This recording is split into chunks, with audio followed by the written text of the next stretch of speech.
again, thank you for coming for the podcast. And we wanted to have this kind of discussions with people who are making difference in the work you do in the creative industry. I always tell the story of how Africans abroad were not very proud to say they were African. When I was in the UK studying, you will ask somebody where you're from and they will not admit they're African, or they will not admit they were Nigerian. Because of people like you, now everybody is wearing t-shirts, they're Nigerian, they're very proud to be Nigerian. Just look. Exactly. Green and white. And partly it's because of the work and how you have changed the narrative and how you have shown a different part of Africa, a different part of Nigeria globally. Was it a conscious process on how you go into the music? You wanted to tell a different story, show a different perspective of Africa and Nigeria? First of all, when stories are told about Nigeria, Africa, there's so much talk about the music, the entertainment, and I come to realize that, you know, it's one of those things that make Nigeria very reputable in a sense and respected. See Burna Boy, for example, selling out stadiums in the UK and all over the world. So it's very amazing times for African music, and for me, I'm just grateful to be a part of that, especially now. It didn't always used to be like this, and I think it's even more important for a lot of artists to be able to talk about things that happen in society, you know, things that affect people and affect most people in Nigeria and Africa in general. So music can be a tool, just, you know, I feel like now that the world's attention is on African music, it's just more important to be able to talk about more important things. But you know, we couldn't ask for more. It's amazing times right now. So what got you into the music? You told me you grew up and lived in Benin, one of an ancient cities of the African continent. So how did it start for you to say that I want to be a musician? Somebody inspired you, or how did it start? I grew up around a lot of music. First of all, my dad's a pastor, both my dad and mom actually. So I grew up around music and music equipment. I had to be in the children's choir at some point, and then I became music director, which I was until, you know, I was for 10 years. That for me was good enough music background to be able to, but I didn't really start professionally until 2013. I was on Project Fame. It's a talent hunt competition. I didn't get to win, but it was the first step for me to becoming, you know, a professional musician. But I've always loved making music. I always found it very intriguing to be able to think about something and bring it to life, to be able to imagine something in your head and be able to play it out. Started learning how to play the piano. You know, music is just beautiful, and I'm just grateful that the excitement for music when I was young, still is fresh in me till now. When you were starting, were you already hooked up? Who were you looking up to inspire you to say this? I want to get into the music because of these people who led. I admire Don Jazzy a lot. Don Jazzy and Cobams. I think because I always view them as not just as producers but as musicians. Yes. Because there's something about the music they made that was very musical and very intentional.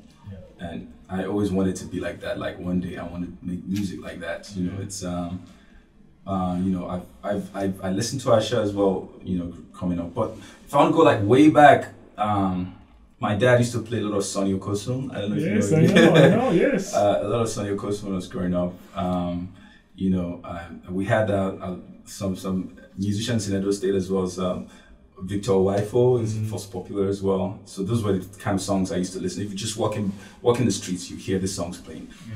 Back then, I didn't know who they were, but I just know the music was a part of my growing up. Yeah. So I guess all of that together with one listening to further down the line, the Don Jazzes and Cobams of this world, it's just kind of fashioned how I imagine music and how I like to present my music. I must say, first time I met Don Jazzy when I was here a few weeks in Nigeria. When I came here to June 2019, and a few months later, Debola Williams, I don't know if you know him, he organized a meeting for Debola Williams, to meet, and Don Jazzy was there, and I was quite, I kind of saw immediately how talented and infectious he is with his personality. But another thing that, going back, that I've always been fascinated is, you know, when you move people or society from poverty to prosperity, the transition that people make, countries make, societies make, is always seen in terms of the role of government, which is important, but there's also the idea that the role of capital, how much money is available, how can we create more money, how much we can invest in education. All those things are important, education, health, to grow a nation and to grow people. But one thing that is always missed in that process is the mental strengthness and the idea that people, what we call the psychology of development, the idea that if you're born in a specific place, you need to look at, okay, I may have been born to a less well-off family, but there's nothing that stops me from achieving what I want to achieve because I'm Nigerian or because I'm an African. And I think the work you guys do to change the sense of pride within the African community, I have seen it everywhere. I'm East African, we listen to your music and everybody else, or Nigerian music everywhere. I think is underestimated, and some of the musicians sometimes do not know how much impact they have on people feeling content with themselves. That I come from a civilization, a society that can do anything it wants. And I think this is the role you play in development. So when people always ask me, why are you guys, why are you obsessed with working with creatives? Why are you engaging with creatives? Why do you talk to musicians and others? And you're a development organization. I always say the foundation of development is self-confidence. Yes, absolutely. And you can't, as a society, move forward if you do not believe you can achieve things. And how do you create foundations? How do you create pride in society? This is when Johnny Drille comes in. Yes, people like you. Yeah, it's interesting that you say that, because when I think of a lot of the Nigerian artists that are doing so well right now, a lot of them don't have, like, you know, their background. They didn't come from like a rich background. Exactly. They didn't come from a lot. I didn't come from a lot. I know when I left Benin at the time, our house wasn't even completed. In fact, when we moved into the house, my dad was still just building. Because we had to move in earlier, so we didn't have, all we had was sand, soil on the floor, right? Before we now, you know, put concrete and then had tiles on it. But for a long period we didn't have. But I was still there's just something, I don't know how to describe it. Sometimes I like to call it the Nigerian spirit that just keeps you going regardless of what your immediate environment surroundings might want to make you feel like. And, you know, to imagine, like, I know back then I didn't have a proper studio. I had just then we used like this big screen and desktop computer and a microphone. I didn't have a sound card, you know, but I was churning out music.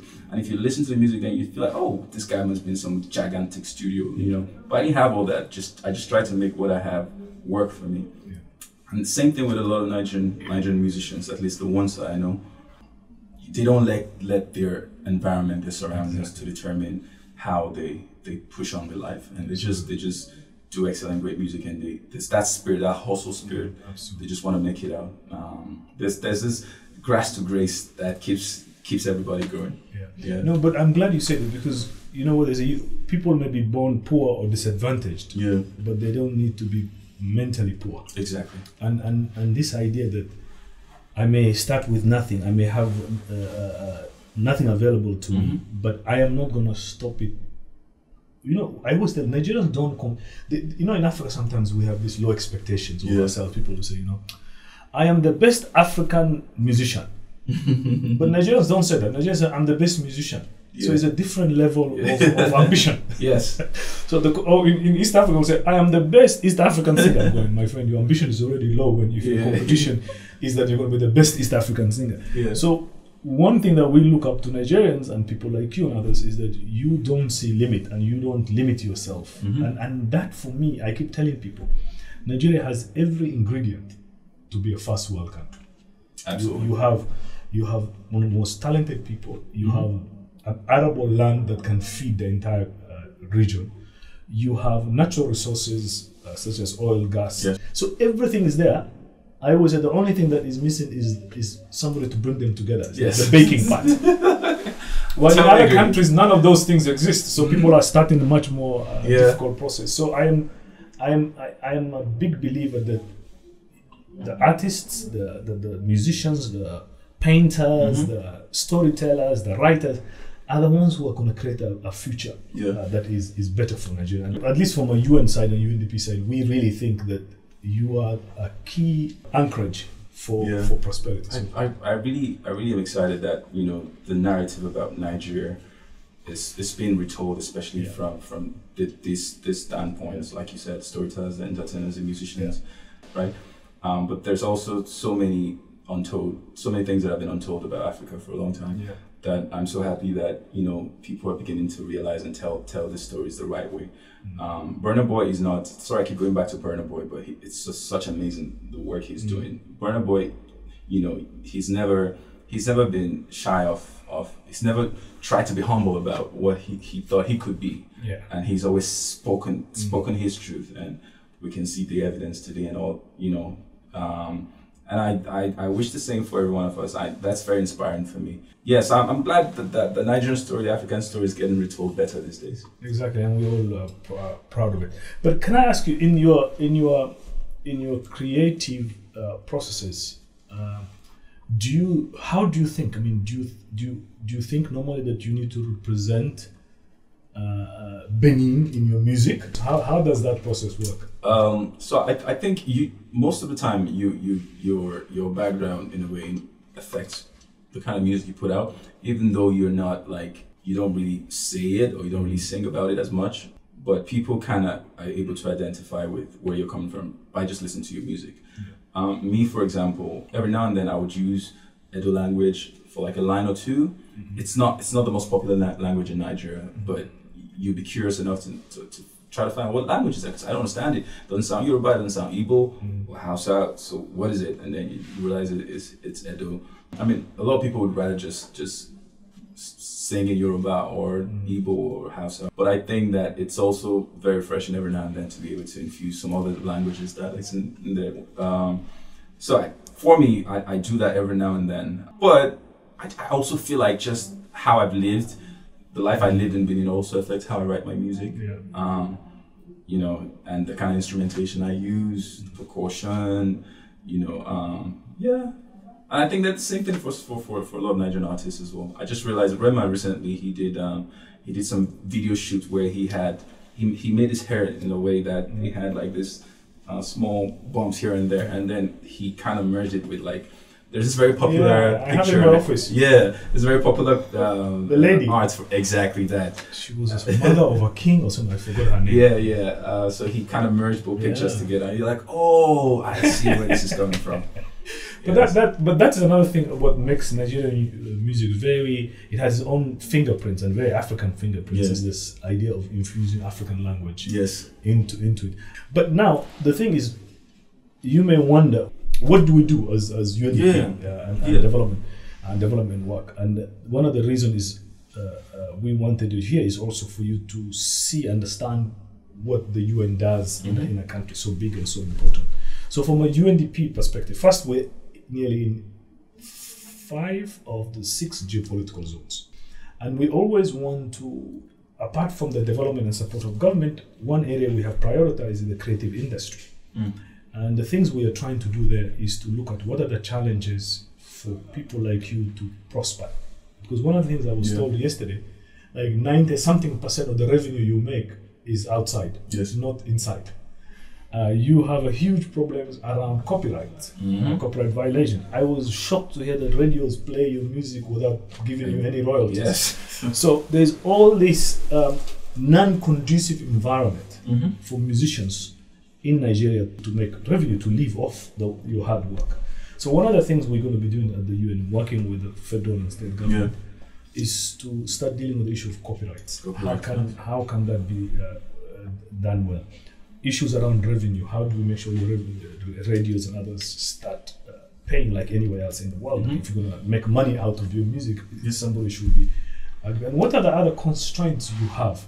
One of the things we were told yesterday that was interesting is there are no purpose-built music spaces where you can just walk in and play your music and have. So you have to go to a place which was meant for something else and start bringing music equipment. So we've been listening a lot from UNDP side, and one of the things we are committed to do, and I'm glad you're here, is to try to, either from a policy and legal side, working with government, remove those barriers, or from an investment side, to see how we can partner with the private sector to create those spaces for musicians. Yeah, that'd be amazing. Because otherwise, you'll be making music. Somebody else is making money off it. You don't get anything. I'm glad to hear that this is all in the works. It's very interesting because I know for myself and a lot of artists, especially finding out about the UNDP and just trying to understand what ways we could be able to join or be able to participate in the work that you do. But I know for a fact that a lot of artists would definitely love to see some of these changes happen. Of course, in partnership with UNDP, and whatever capacities we can be a part of it. So well done. We're looking forward to that. We're really going to. We are doing another thing. We are refurbishing our office in Lagos, Nice. and what we are trying to do with the offices is to create space for people like you to come and do things there. Host reception, engage with private sector. We're going to try to create a lot of platforms for musicians and others, for politicians to hear your concerns, to create bridges, and we will. And I can assure you that we will be very invested in removing any barriers as much as possible to make sure that musicians and artists and writers can have the space to do their work. So we're with you. We're going to be with you. And the only thing we ask you is continue producing amazing music, so that you can create, as the Nigerians say, enjoyment. We got you. Always. Thank you, my brother. Thank you for having me. Thank you very much for coming. Thanks for having me.